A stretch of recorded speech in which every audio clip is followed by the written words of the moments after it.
kita ingin pariwisata Hmm. kita ini tidak hanya bagus, Mas, seperti tadi yang saya Ya. sampaikan. Mulai dari parkirannya nyaman, aman. Mulai dari loketnya nyaman, aman. Mulai dari fasilitasnya, keramahan warganya. Nah, ini kan butuh kolektivitas. Itu yang dibutuhkan wisatawan sebenarnya. Itu yang dibutuhkan wisatawan. Oke. Kamu harus menjadi solusi terhadap apa ya? Terhadap itu tadi. Permasalahan yang hadir di lingkunganmu. Itu- Kalau kamu jadi pemimpin, ya orang yang kamu pimpin. Kita ini kan alat negara yang dibayar oleh rakyat. Ya. Harus kembali ke rakyat. Oke. Kepentingan rakyat di atas segala-galanya. Itu maksud saya. Ya. Itu ngomong Malang, Mas. Ini agak emosi saya. Karena eman gitu loh.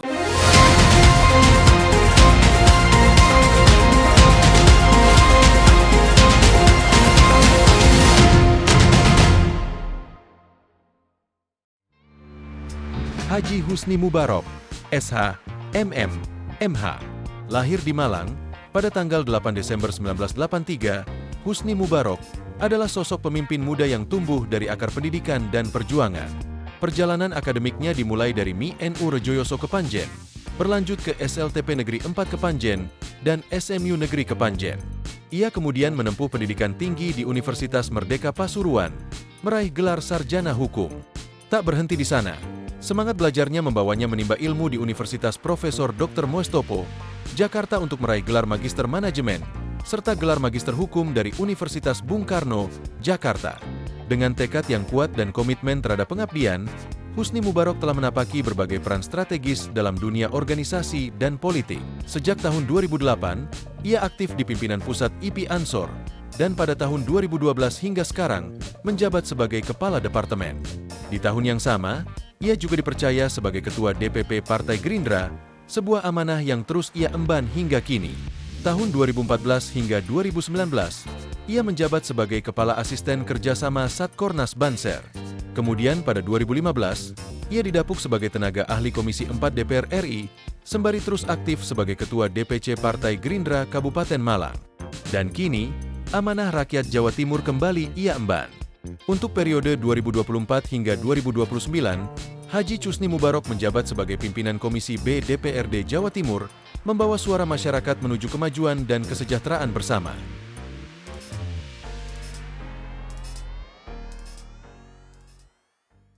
Assalamualaikum warahmatullahi wabarakatuh. Tribuners dan pembaca harian Surya dimanapun Anda berada. Kembali bersama saya, Iksan Fauzi, jurnalis Tribun Jatim Network, dalam program Gebrakan Wakil Rakyat Podcast DPRD Provinsi Jawa Timur. Saya sekarang berada di Kabar Baik Space and Cafe yang berada di Kecamatan Kepanjen, Kabupaten Malang. Kali ini kami kedatangan tamu spesial. Beliau adalah Wakil Ketua Komisi B DPRD Provinsi Jawa Timur, Bapak Husni Mubarok, SH, MM. Dan Tribuners dan pembaca harian Surya, kita akan mengobrolkan tentang pariwisata super prioritas dan peluang ekonomi kreatif tahun 2025-2029. Kita sambut Bapak Husni Mubarok, SHMM, yang akan menjadi teman saya untuk mengobrolkan tentang pariwisata. Assalamualaikum. Waalaikumsalam. Mas. Selamat datang Jumpa di kembali Kabar Baik, Pak Husni dengan Mas Mubarok. Kabar baik, Mas ya. Alhamdulillah kabar baik. Alhamdulillah. Kebetulan kita akan ngobrol di Kafe Kabar Baik. Oh, pas nyambung kafe ya. Ini sangat asri banget, Mas Husni. Alhamdulillah ya. Ini cocok dengan tema kita. Ya. Ngobrolin tentang pariwisata prioritas Indonesia dan Jawa Timur. Sangat menarik, bagian dari kuliner untuk menunjang pariwisata. Salah satu cabang ekonomi kreatif. Ekonomi ini kreatif, selalu betul. bersama-sama dengan pariwisata biasanya ya, kuliner. Wisata kuliner biasanya. Wisata kuliner, ini sangat mendukung banget. Nggih. Baik, Mas Husni, saya panggil Mas saja ya, karena Oh iya masih Rek. muda banget ini. Iya no. Nggih. Gimana, tema Mas? kita tema yang menghibur tentang pariwisata. Pariwisata, ya. Kebetulan Presiden kita, Bapak Prabowo Subianto, juga mencanangkan pariwisata bagian dari program prioritas. Ya.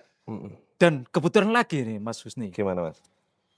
data di Kementerian Pariwisata, kunjungan wisatawan ke Indonesia ini sangat tinggi sekali. Sangat tinggi, benar. Januari sampai Agustus sudah 807 juta. Luar biasa, ada peningkatan 19 sekian persen lah ya dari Ya. tahun 2024 kemarin. Ya, Mas Husni, pariwisata salah satu penunjang ekonomi. ya, Iya kan? benar. Menurut pandangan Mas Husni Mubarak sendiri ya, Ya. sebagai Wakil Ketua Komisi B DPRD Jawa Timur, Mm-mm. bagaimana tentang pariwisata di Indonesia ini? Ya, kita Mas Iksan, yang pertama nyapa Tribuners dulu dong. Oke, Assalamualaikum Tribuners. Jumpa kembali Jumpa soalnya kembali. kita ini. Gebrak-mengebrakan gitu kira-kira. Mas, kalau ngomong pariwisata ya, kita bersyukur Indonesia, Nusantara ini kita dikaruniai oleh Allah Subhanahu wa Ta'ala dengan daerah wilayah yang sangat luar biasa. ya, Artinya apa? Kalau ngomong potensi wisata, kita punya wisata alam, wisata budaya, wisata buatan, bahkan dengan kreativitas para pelaku wisata kita ini. Indonesia ini satu, kita punya banyak gunung. oke, Dari gunung ini nanti tentunya akan muncul potensi-potensi pariwisata. Kemudian kita punya garis pantai yang luas. Kemudian kita punya hutan-hutan yang memang secara aturan bisa dijadikan sebagai tempat wisata. Artinya kalau kita ngomong darat, laut, udara, kita semua punya potensi wisatanya. Nah, ini kemudian menjadi salah satu peluang yang kemudian di era pemerintahan Presiden Prabowo diharapkan menjadi salah satu pengungkit kebangkitan ekonomi kita. terutama setelah COVID ya. Terutama pasca COVID. Oke. Terutama pasca COVID, sektor pariwisata ini memang kita genjot agar kemudian bisa meningkatkan pendapatan, tentunya nanti dampak selanjutnya ya perbaikan ekonomi, kemudian dari proses itu muncul daya beli yang meningkat dan sebagainya. Oke, kalau di Jawa Timur sendiri, Mas Husni, Ya, menurut pandangan Mas Husni sendiri, apakah potensi wisata di Jawa Timur ini begitu menggairahkan atau bagaimana? Jawa Timur ini salah satu dari daerah provinsi di Republik kita, Mas Iksan, yang memang punya destinasi wisata yang kompleks. Oke, Destinasi wisata yang lengkap. Seperti tadi saya sampaikan, kita gunung punya, kita laut punya, kemudian kita juga punya wisata buatan, kemudian kuliner kita juga kaya dengan karya-karya kuliner yang memang masuk layak sebagai kunjungan wisata yang gitu khas ya. daerah ya. Ada Pak Sumalang, ini kan Oke. sudah menjadi brand ya. Dan menu-menu yang lain. Ditambah lagi kalau kita ngomong potensi wisata Jawa Timur, BTS kita ini, Ya, Bromo Tengger Semeru. Semeru ini kan sudah masuk ke bagian dari 5 DPSB nasional. Oke, Dari situ kita sudah bisa menghitung potensi kunjungan wisata dari para wisatawan baik lokal maupun mancanegara. Begitu Mas. Maka kemudian Jawa Timur yang di pemerintahan periode pemerintahan baru ini menggaungkan semangat gerbang baru Nusantara, oke, maka memang harus benar-benar bisa menuju dan menjadi gerbang baru Nusantara yang sebenarnya. Artinya kalau ngomong gerbang baru kan kita di depan ini. Kalau kita ngomong di depan kan kita jadi etalase ini. oke. Maka Jawa Timur harus siap dengan itu.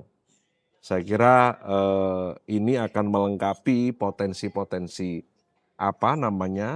destinasi wisata, khususnya tadi kalau kita ngomong di DPSB ini kan Bromo Tengger Semeru ini kan sangat luar biasa Ya, untuk melengkapi Mandalika tentunya, Labuan Bajo Oke. dan beberapa DPSB yang lainnya.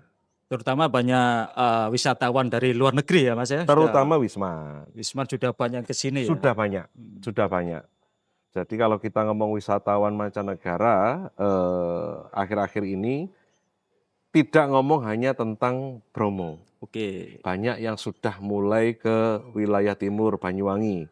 ya, Lihat Blue Fire di Ijen. ya, ya. Kemudian sekarang yang lagi pada ke Grojogan Sewu, Ya. Tumpak Sewu. Jadi saya kebetulan dapil saya Malang Raya, Mas. Jadi Tumpak Sewu atau Grojogan Sewu itu ada di wilayah Malang dan Lumajang. Lumajang. Nah, beberapa saat akhir-akhir ini kami sering melihat banyaknya wisatawan mancanegara yang mulai melintas. Ya. Ketika kita cek ternyata tujuannya ke sana. Nah, ini salah satu potensi yang harus kita garap serius. Iya, memang Jawa Gitu. Timur memang kaya banget tentang wisata alam ya. Jawa Timur kaya banget tentang wisata alam. Kemudian dibantu oleh di Kota Batu juga ada banyak juga wisata buatan yang Betul. banyak dikunjungi oleh wisatawan. Wisatawan. Bahkan saya dengar-dengar Mas, targetnya wisatawan yang berkunjung di Malang Raya ini meningkat ini Meningkat. dibandingkan tahun kemarin ini. Betul, betul. Jadi terjadi peningkatan kunjungan wisata Iya. seiring dengan ya tumbuh dan berkembangnya objek-objek wisata baru, Iya. khususnya wisata buatan.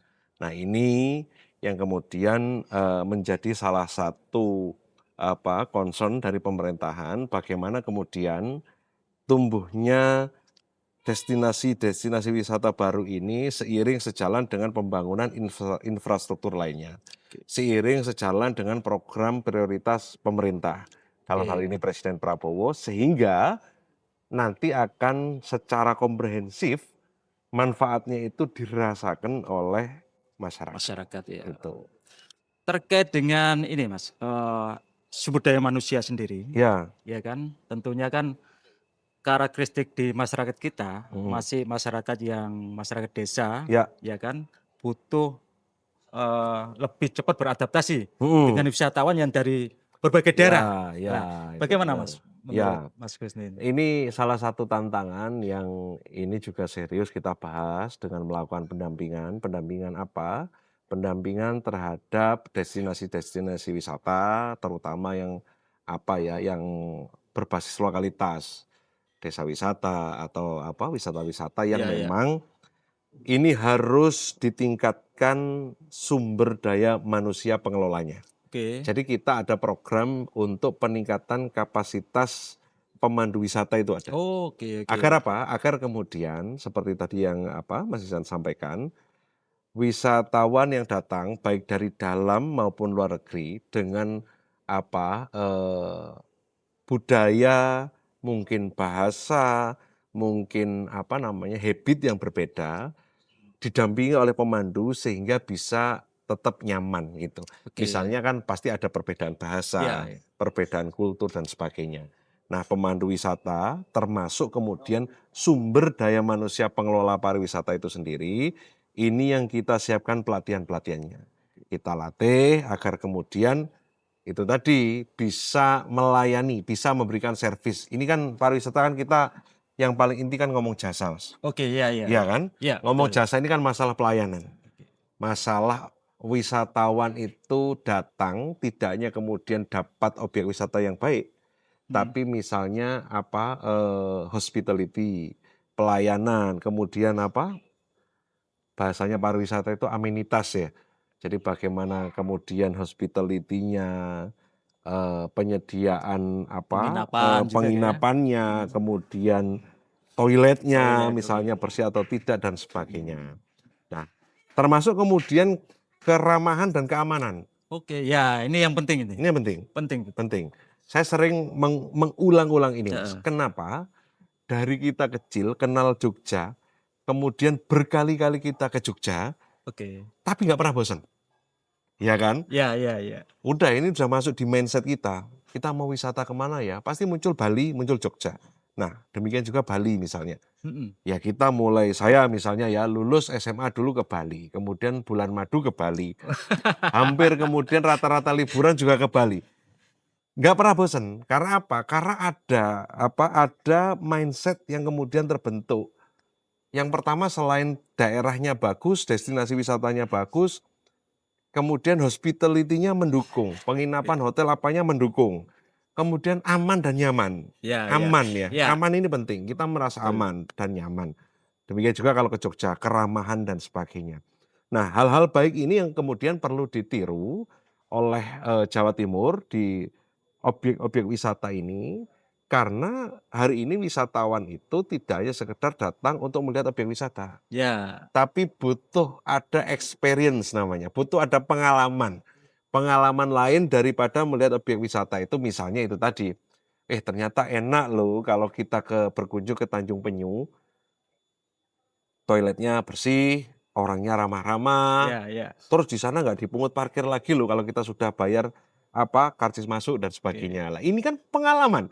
Pengalaman yang kalau kita lihat ini bisa jadi marketing getok tular, Oke. ya kan? Ya, betul. Barisan kita kalau mau liburan kan pasti tanya-tanya, kita mau liburan nih enaknya kemana kan gitu. Ya, Enak ke sana karena apa? Enak ke sana karena apa? Nah, karena apa inilah yang harus menjadi paket melengkap di objek-objek wisata, di pengelolaan, di jasa servis objek wisata kita kepada wisatawan. Sehingga itu tadi, mereka benar-benar merasa ada pengalaman baru, ada pengalaman seru selain objek wisatanya itu sendiri. oke. Gitu. Tapi yang paling menarik, Mas, Hmm. kemarin Kabupaten Malang itu menerima penghargaan Ya, Desa Wisata mm-mm. Sumberdem itu kan. Sumberdem ya, Iya, saya iya. beberapa hari yang lalu juga Ah. membaca itu. Desa wisata misalnya, ini kan salah satu potensi berbasis kearifan lokal yang kalau kita cermat menggali potensi, memahami kekayaan lingkungan kita, ini ada nilai ekonominya. Iya, iya, iya. Seperti yang terjadi di Sumberdem. Kita punya Bonpring juga. Oke. Itu desa wisata yang mendunia, Mas. Artinya apa? Artinya desa wisata ini pengelolanya berhasil mengidentifikasi apa sih yang bisa kita jual sebagai wisata. Iya, iya. Kayak Gitu. Koperasi Merah Putih itu ya. Kayak Koperasi Merah Iya, Putih betul. itu. Berarti ekonomi di desa harus tumbuh. Kearifan lokal sama potensi lokal inilah yang digali. Oke. Jadi jangan sampai kemudian, ini saya ulang-ulangi lagi, saya sering nyampaikan ini Mas, kita ini pernah di fase latah. Ketika ada program desa wisata, hampir semua membuat desa wisata yang serupa. Nggak tahu ini konsepnya apa yang paling mudah atau yang paling apa ya.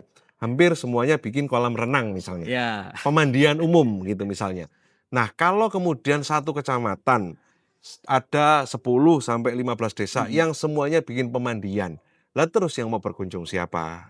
Gitu. Ya, ya. Ini pernah terjadi misalnya di Kecamatan Kepanjen juga ada tren semacam itu. Padahal kita punya metro, pemandian metro, ini yang airnya sudah bersumber dari sumber air. alam. Oke. Jadi kita tidak perlu susah payah ngebor, ngaliri dan sebagainya yang biayanya tentu lebih mahal. Oke. Terus ada sumber maron, ada sumber-sumber lain yang dekat. Maka ngomong tadi seperti Sumberdem ini, agar kemudian desa-desa ini bisa menjadi desa wisata yang kemudian bisa membangkitkan perekonomian, memunculkan peluang-peluang ekonomi baru, baik itu bagi sektor UMKM maupun pariwisatanya sendiri, itu harus menggali dan mengenali potensi lokal. Ya. Sederhananya begini Mas, misalnya saya punya desa namanya Jatirjoyoso. Ternyata di desa Jatirjoyoso ini pertaniannya maju. Nah, ini kan bisa dijadikan sebagai salah satu destinasi wisata. Ya. Iya kan? Wisata pendidikan misalnya terkait bagaimana cara bercocok tanam. Yang ini memang selain edukasi, memang ada nilai wisatanya. Ya. Iya kan? Ya. Sekarang kan lagi musim Mas, kita bayar berwisata untuk nanam padi. Ya. Kita bayar ke tempat wisata untuk ngasih makan sapi kan gitu. Ada juga yang memerah sapi. Ada yang memerah sapi, memerah susu sapi ya. Iya. Padahal kan dulu stigma kita ini, mindset kita kan kita bentuk, kita sekolah yang pinter biar gak ngarit no sapi kan gitu. Ternyata kalau kita jeli membaca peluang itu jadi potensi wisata. Oke. Nah, maka belajar dari Sumberdem, Bonpring dan sebagainya yang harus dilakukan Mas, ini semangat yang selalu digaungkan oleh Presiden Prabowo. Betul. Semangat gotong royong, nilai-nilai luhur yang diwariskan oleh para founding fathers kita, Bung Karno dengan semangat gotong royongnya, yang hari ini dicontohkan oleh Pak Prabowo. Bagaimana membangun bangsa ini dengan merangkul semua kelompok. Oke, ya. Partai, kelompok agama, semua kelompok masyarakat dilibatkan karena kita sadar bangsa kita besar, negara kita ini luas, tidak bisa diselesaikan oleh Superman, maka butuh kolektivitas bangsa super bangsa yang bersatu padu gotong royong untuk menyelesaikan permasalahan. Semua diajak ya. Semua diajak. Itu yang harus diselesaikan dulu. Ketika kemudian kesadaran kolektif di desa tersebut terbentuk, maka kemudian mengidentifikasi potensi pariwisata. Rek, Oke. janjane opo sih teko desane Dewi iki sing iso didol, Ya, betul. yang bisa dipasarkan sebagai destinasi wisata. Betul. Rek, opo sih kita punya keunikan apa, punya kekhasan apa, punya potensi apa, itu. Nah, kenapa kemudian harus melibatkan semuanya dan kenapa harus mengidentifikasi di awal? Yang pertama, kita ingin pariwisata kita ini tidak hanya bagus, Mas, seperti tadi yang saya Ya. sampaikan. Mulai dari parkirannya nyaman, aman. Mulai dari loketnya nyaman, aman. Mulai dari fasilitasnya, keramahan warganya. Nah, ini kan butuh kolektivitas. Itu yang dibutuhkan wisatawan sebenarnya. Itu yang dibutuhkan wisatawan. Kolektivitas bersama ini yang kemudian membuat pelaku-pelaku wisata ini mudah. Ya. Oh, nanti di depan nggak usah ditarik ya, karena nanti kita tarik di dalam. Nanti yang depan cukup mengarahkan, gitu. Kan ini masalah koordinasi. Ya. Kalau nggak gitu, yang depan merasa punya wilayah, bikin tempat parkir, narik. Nanti di loket parkir, narik di dalam Nah, Akhirnya bertengkar sendiri akhirnya nanti. bertengkar Ya, itu yang nggak sendiri. kita inginkan. Ini yang tidak kita inginkan. Maka belajar laki-laki dari Superdem, butuh kesadaran kolektif, butuh kebersamaan, kemudian mengidentifikasi peluang dan potensi. Oke. Ya, Itu yang penting itu. itu yang paling penting. Dulu misalnya petik apel ini adalah pekerjaan. Ya, ya, ya. Ternyata sekarang bergeser jadi Wisata. wisata petik apel, petik jeruk, petik durian sekarang ya Ya, lagi ya. ya kan? Nah, ini kan tentang bagaimana kita mengidentifikasi potensi dan peluang yang ada di sekitar kita dengan keunikan. Nah, kreativitas itu menuntut keunikan itu Betul. tadi, Mas. Jadi dengan kreativitas dan keunikan sehingga kita punya pembeda. Dengan adanya pembeda ini menjadi opsi destinasi wisata.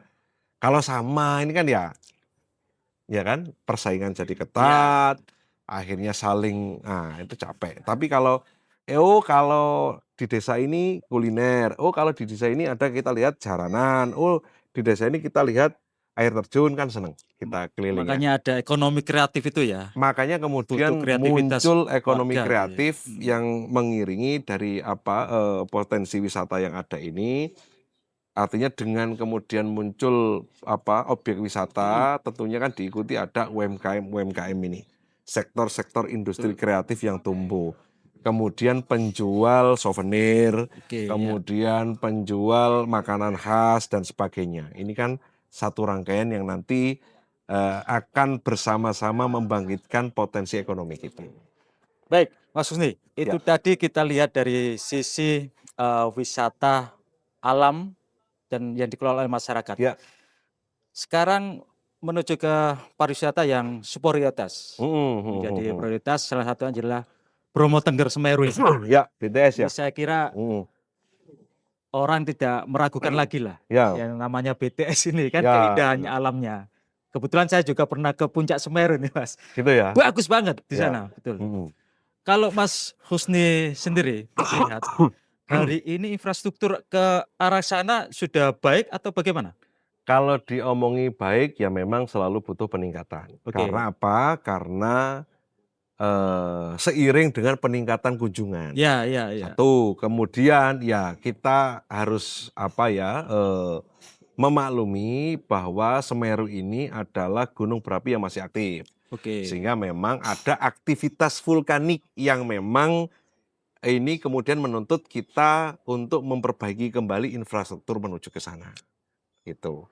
Nah, ini yang menjadi upaya kita bersama seperti kami di Dinas Pariwisata dan Kebudayaan yang menjadi mitra kami. Mitra Komisi B ya. Mitra Komisi B juga membicarakan tentang itu. Kita kemarin membahas tentang akses jalan di area Bromo. Oke. Ya, itu yang akses. dari mana, Mas? Itu yang dari arah Malang, menuju membelah savana yang mau arah ke naik itu. Iya. Ya, kemarin kita sedang membicarakan itu. Ya memang ini tidak selesai di provinsi, Mas. Ya, Ngomong ya. BTS ini sebenarnya nasional. Nasional. Gitu. Ya ini mumpung di podcast ini biar didengar teman-teman di pusat. Rasa-rasanya itu gini teman-teman. kok daerah yang menyiapkan infrastruktur tapi apa PNBP-nya naik ke atas Oh kan gitu gitu. ya, harus Daerah, dibagi. nah buat daerah diciprati Oke, kira-kira oke, gitu. oke. Enggak. Artinya kita kalau ngomong BTS ini Ya, sebenarnya ya. domainnya nasional ya. Ya, Oke. kita menjadi bagian dari apa pelaksana pemerintah pusat yang ada di Provinsi Jawa Timur. Kalau ngomong infrastruktur apakah sudah baik? Kalau ngomong baik-baik, apakah sudah cukup? Tidak. Ini sedang kita upayakan terus peningkatan infrastruktur ini agar kemudian tadi itu selain potensi yang luar biasa, wisatawan ini dapat pengalaman, experience. Ya, Oh, ternyata dalannya penak. oke. Oh, ternyata aksesnya mudah, nggak geronjal-geronjal dan sebagainya. Gitu Mas Isan. Satu lagi Mas, Oke. tentang transportasi yang menuju ke arah savana dan apa namanya itu lautan pasir ya. Mhm, mhm. Kan akhir-akhir ini banyak ya peristiwa ya, Ya, kecelakaan gitu ya. heeh. Bagaimana Komisi B ini menyampaikan kepada pemerintah provinsi supaya itu tidak terjadi lagi lah. Ini kan Ya, penting untuk penting, memberikan penting. kenyamanan, Kenyamanan keamanan dan tadi. keamanan, Iya, penting, iya. penting.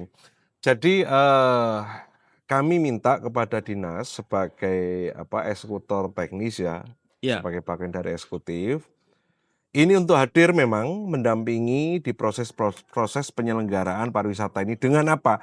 Dengan berkomunikasi dan berdampingan secara baik, misalnya pada komunitas penyedia jasa angkut itu, iya. jeep. Transportasi ya. Jeep-jeep yang ada Iya, di betul. situ. Nah, kemudian dengan pemandu wisatanya, makanya tadi di awal saya sampaikan bahwa kita juga punya program untuk peningkatan kapasitas pemandu wisata. Ya. Nah, Itu sama, yang melakukan siapa, Mas? i Provinsi atau kabupaten kota juga? kabupaten kota melakukan iya. Jadi terlibat semua ya? Semua terlibat, Oke. provinsi iya, pusat tentunya juga iya. Karena Ya, ya. gini, ngomong BTS ini memang diampu oleh 3 level, pusat, provinsi, dan kabupaten kota. Kabupaten kota. Karena kan Oke. ya semuanya ngomongnya apa ya, terdampak ya. Semuanya ini ikut di proses ini. Iya, iya. Kabupaten sebagai pemangku wilayah, kemudian provinsi ya teritori Iya. provinsinya, Hmm. pusat karena ini ditetapkan sebagai apa DPSP nasional gitu misalnya, sehingga ya semuanya bekerja sama. Tadi gotong royong tadi itu. Makanya dengan harapan kalau pemandunya siap, sumber daya manusia pengelolanya siap, infrastrukturnya baik, maka ya wisatawan yang datang banyak. Itu Oke. buat duit sing akeh dek kono, agar ekonomi tumbuh kan gitu. Bukan buat oh iyalah spending ya, spending Iya, menghabiskan uang biar tumbuh juga biar ekonomi di tumbuh, daerah situ biar kan. ekonomi tumbuh, Termasuk UMKM, Mas ya. termasuk UMKM. Sudah hidup nggak, Mas ya di sekitar wisata kita itu, terutama di Bromo Tengger Semeru? Kalau ngomong sudah hidup sudah, tapi terkelola dengan baik belum. Belum Nah, ya. ini Perlu lagi-lagi peningkatan ya. perlu peningkatan. Ini Oke, oke, lagi-lagi oke. yang harapan saya terjawab dengan hadirnya Koperasi Desa Merah Putih Oke, nantinya ya, itu. ya. Sehingga ada hub, ada rumah besar Ya, bagi UMKM-UMKM ini untuk kemudian sama-sama nyari rezeki. oke, ya, ya. Jadi kita dengan koperasi ini harapannya adalah memutus rantai persaingan bebas. Mm-mm. Kita memutus rantai penguasa modal yang kemudian survive. Kita memutus rantai renten juga.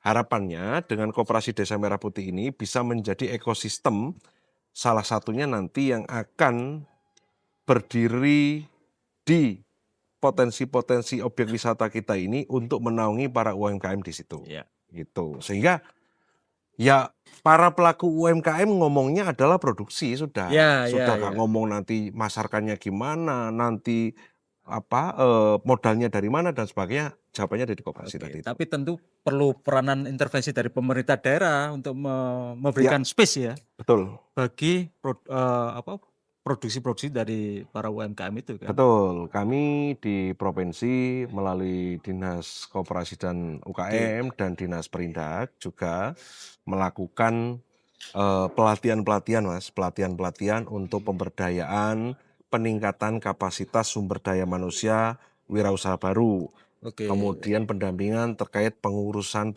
izin dari UMKM ini, baik itu NIB sampai di sertifikasi halalnya.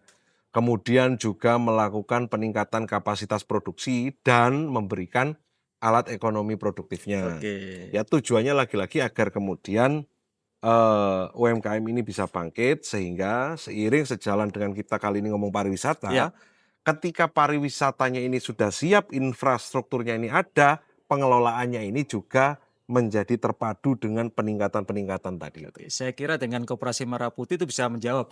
Saya kira salah satu jawabannya Oke. itu, Mas. Karena kalau kita lihat semangat dari Koperasi Desa Merah Putih itu, Pak Prabowo ingin memang ekonomi ini dibangun dari bawah. Oke, ya. Ingin ekonomi ini kemudian tumbuh dari desa-desa. Bottom Nah up ini ya. bottom up. Dan ini kan sejalan dengan kemudian kita menghidupkan potensi-potensi pariwisata itu sendiri. Yang penting Mas, yang agak repot ini adalah masalah rukun ini loh. Kadang-kadang kan gitu. Kadang-kadang Rukun ya. gontok-gontokannya ini kan masalah Iya, lapak, iya. masalah ini wilayahku, masalah lah ini yang kemudian dengan koperasi diharapkan Iya. sudah tidak ada itu lagi. Wong ini ya podo-podo dulure, podo-podo tonggone, podo-podo koncone. Harus ada regulasi yang semuanya menguntungkan. Tapi modal kita, modal sosial masyarakat kita udah ada ya. Ada, Modal kebersamaan, gotong Ada. royong kita ada. ada. Semangat Pancasila itu sudah merepresentasikan masyarakat kita yang yaitu tadi gotong royong. Kemudian mengambil keputusan dengan musyawarah. Ini kan Oke. kolektif kolegial. Oke. Kemudian bagaimana dengan akumulasi ini tadi menghasilkan keadilan sosial. Ya. Tinggal ya Mas Iksan ada tantangan di kemajuan perkembangan zaman, era digitalisasi ini kan membuat perkembangan kultur ini kan berbeda dan berubah dengan cepat.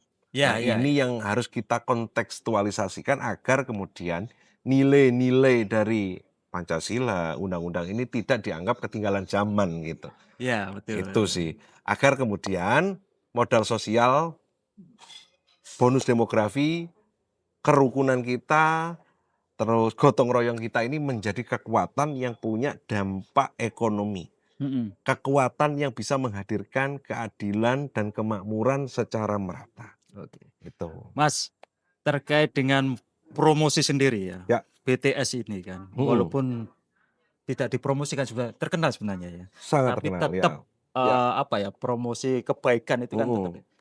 Kira-kira Mas Husni sudah mengevaluasi ya, tugasnya DPRD kan juga Betul. bagian dari Pengawasan ya, pengawasan ya. Promosi yang telah dilakukan oleh semua ya pemangku kebijakan, terutama Ya. pusat, Provinsi Jawa Timur maupun di daerah ini. Ya. Itu perlu nggak sih promosi itu misalkan ya melibatkan anak-anak muda gitu kan?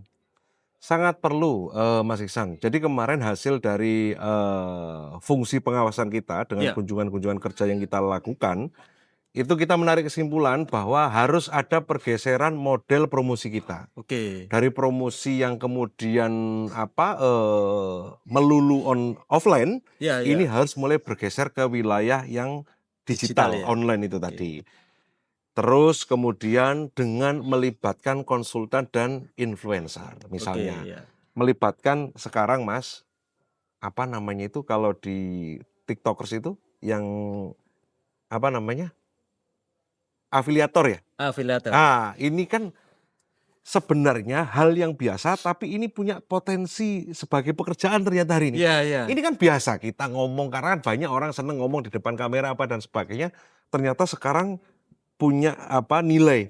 Bahkan kalau saya tanya-tanya pada pelaku-pelaku itu ya rata-rata dia sebulan bisa dapat 10 sampai 15 juta dari pekerjaan sebagai afiliator itu. Sama di pariwisata ini harus kita diintegrasikan ya. Diintegrasikan dan melibatkan semua unsur agar pemasarannya ini lebih efektif. Bagaimana tagline-nya, bagaimana kemudian kita bisa memvisualisasikan promo ini. Dan kemudian ya hari ini kan ada perubahan Mas, ada pergeseran. Satu yang tidak bisa kita hindarkan, penguasa dunia hari ini adalah Gen Z. Gen Z. Iya kan, bonus demografi ini Gen Alpha. Gen Alpha ini menyusul setelah ini. Maka kita harus menyesuaikan, harus menyesuaikan maunya Gen Z ini apa sih gitu. Bagaimana caranya Gen Z mau nonton dan bisa menikmati wayang. Ini kan nggak bisa mereka kita paksa, kamu harus nonton wayang agar nilai-nilai apa dan sebagainya. Nggak bisa. Lari mereka Lari. kalau dipaksa. Lari. Tapi bagaimana wayang ini menjadi menarik ada tantangannya di situ, ada hal-hal yang selama ini memang menjadi dunianya Gen Z, Oke. ini beda lagi.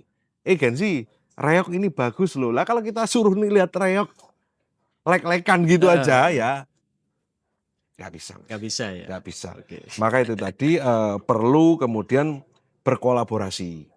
Berkolaborasi ya dengan kelompok-kelompok yang memang selama ini punya konektivitas, dan para Gen Z ini aware ke situ. Oke. Misalnya penggunaan sosial media. Ya. Penggunaan sosial media, kemudian tampil di panggung-panggung konser dan sebagainya. Eranya hari ini sudah era semacam itu gitu. Oke. Tidak bisa kemudian kita ngomong kaku-kakuan kayak dulu, memaksa orang datang ke pameran. Nah, ini nggak bisa. Nggak bisa. Nggak bisa. Ya sarana dan prasarana yang sudah ada, digitalisasi yang ada, kemajuan zaman yang ada ini yang terus kita tingkatkan. Pendekatannya beda sekarang kan. Ya, Oke. termasuk kemudian kita berbasis database. Wah, betul itu. Ya kan? Jadi ini hebatnya digital, Mas. Dengan digitalisasi ini kita bisa melakukan namanya retargeting. Oke.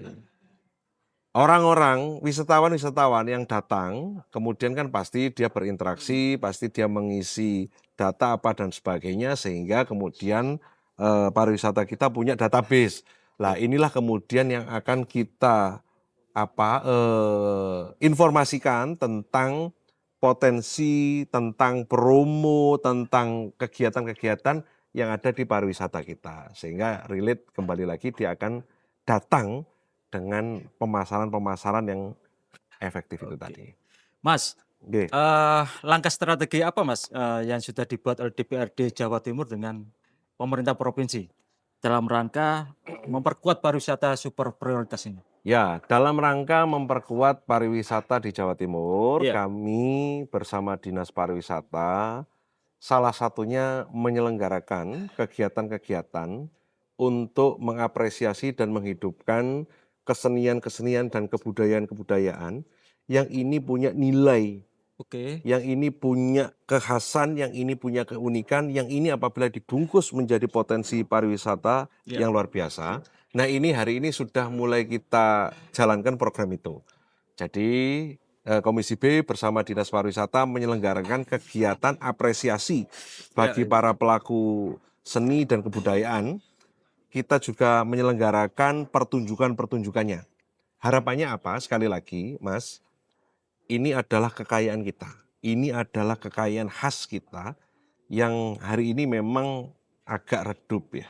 Ya. Di tengah gemerlap dan kecepatan teknologi ini kemudian membagikan informasi dan menyajikan tontonan, hal-hal yang sebenarnya ini punya nilai tinggi ini sekarang mulai kita galakkan kembali, kita dampingi. Ya memang kami punya keterbatasan terus terang, waktu, biaya dan sebagainya, tapi ini bukan kendala. Tapi ini kan berlanjut terus ini. Terus berlanjut. Saya selalu menyampaikan bahwa kita tidak boleh berhenti hanya karena kendala. Kita ini harus jadi part of solution gitu. Saya ya kadernya Pak Prabowo ini selalu doktrin sama Pak Prabowo, kamu harus menjadi solusi. Oke. Kamu harus menjadi solusi terhadap apa ya? Terhadap itu tadi, permasalahan yang hadir di lingkunganmu. Kalau kamu jadi pemimpin, ya orang yang kamu pimpin, lingkungan yang kamu pimpin gitu. Jadi kita jadi part of solusinya. Itu tadi balik lagi dengan menyelenggarakan kegiatan-kegiatan pertunjukan pariwisata. Dengan kegiatan-kegiatan Memperbanyak event ya. memperbanyak kegiatan Oke. event yang kemudian ini sebagai sarana promosi kita juga, termasuk bekerja sama dengan pemerintah daerah. Misalnya beberapa saat yang lalu di Malang ini membuka jalur overland baru. Ya. Ya kan ada itu di wilayah selatan kemarin itu kita Ya. punya garis pantai yang bagus, kemudian ini kita paket menjadi destinasi wisata dengan kegiatan overland itu tadi, gitu. Termasuk ini Mas, infrastrukturnya yang rencana pengajuan itu tol Malang sampai ke Panjen. Tol Malang ke selatan, ya, benar. Si tolnya rencananya ke pantai selatan. Nah, Menarik banget itu. itu sangat menarik. Kembali ke yang tadi Mas, Iya, kita iya, ngomong tentang penyiapan sumber daya manusia, Iya, apakah cukup tidak? Perlu diperbaiki infrastrukturnya. Oke. Salah satunya jalan sudah. transportasi akses, ya. salah satunya sudah bus Trans Jatim Ya, di Malang salah Raya satunya itu ada ya. bus Trans Jatim. Oke. Saya juga harus jujur, Mas, kita harus menyampaikan Kabupaten Malang, karena saya Ya. dapil saya Malang Raya, di mana Kabupaten Malang ini menjadi salah satu wilayah terbesarnya, kita punya potensi wisata yang luar biasa. Ya, betul. Garis pantai kita di selatan itu, kemudian ada spot-spot pariwisata yang luar biasa. Tapi kenapa menjadi biasa-biasa saja, ternyata akses jalannya yang luar biasa rusaknya. Nah ini Ya, harus ya, ya. yang harus menjadi concern kita bersama. Ya. Saya tanya ke Pemkab, masalahnya perhutani. Enggak tahu ini perhutani juga katanya oke, boleh dan sebagainya, tapi juga nggak selesai. Iya, iya. Ya, mungkin perhutani juga melihat ini, ayolah kita selesaikan bersama-sama. Masyarakat, rakyat, jangan karena ego kita masing-masing. Bagaimana masyarakat rakyat ini mendapatkan manfaat, mendapatkan keuntungan, itu yang paling penting. Betul. Jangan, oh ini punyanya perhutani, oh ini punya Pemkab. Lah kan kita ini kan alat negara yang dibayar oleh rakyat. Iya. Harus kembali ke rakyat, Oke. kepentingan rakyat di atas segala-galanya. Itu maksud saya. Iya, iya. Itu ngomong Malang, Mas, ini agak emosi saya. Iya. Karena eman gitu loh, Kabupaten Malang Iya, ini iya, iya. punya jalur garis pantai yang luar biasa dari ujung sampai ujung. Kita punya Potensinya tinggi banget ini. sangat di tinggi. Malang Raya Ada ini. Tanjung Penyu, ada Gua Cina, Oke. ada Modangan sampai ke barat sana, ngeliat Balai Kambang. Tapi sampean tahu sendiri, beritanya bukan keindahan Balai Kambangnya, bukan keindahan ngeliatnya. Beritanya adalah bus wisatawan ambles di jalan. Iya, iya. Ya kan? Highlightnya kan jadi itu, gak asik. Itu Iya, tadi satu tarikan dengan masalah marketing tadi itu, Mas. Oke. Itu harus kita baiki. Saya kira program pariwisata prioritas di Jawa Timur ya, salah satu program prioritasnya Pak Prabowo harus menghidupkan juga wisata-wisata yang ada di sekitarnya, Ya. termasuk di Malang Raya ini, Mas ya. Mm-mm. Oke. Tribuners dan pembaca harian Surya, demikian obrolan saya dengan Mas Husni Mubarak, Oke. Wakil Ketua Komisi B DPRD Provinsi Jawa Timur. Beliau adalah pemimpin muda juga, Ketua DPC Gerindra Kabupaten Malang. Pelayan. Beliau adalah pelayan juga, harus melayani, Mas. Pelayan. Katanya pemimpin harus melayani. Ya, pelayan. Saya kira kita berharap banyak kepada salah satunya Mas Husni yang Siap. ikut memperjuangkan demi kemakmuran masyarakat Jawa Timur di Siap. sektor pariwisata, Mas ya. Oke, siap. Kebetulan beliau dari Gerindra juga bisa ngomong langsung ke Pak Presiden. Barangkali langsung bisa didengar. Siap. Oke. Tribuners, demikian perjumpaan saya dengan Mas Husni Mubarak. Sampai ketemu di program Gebrakan Wakil Rakyat Podcast DPRD Provinsi Jawa Timur di lain waktu dengan anggota dan tokoh masyarakat yang lain.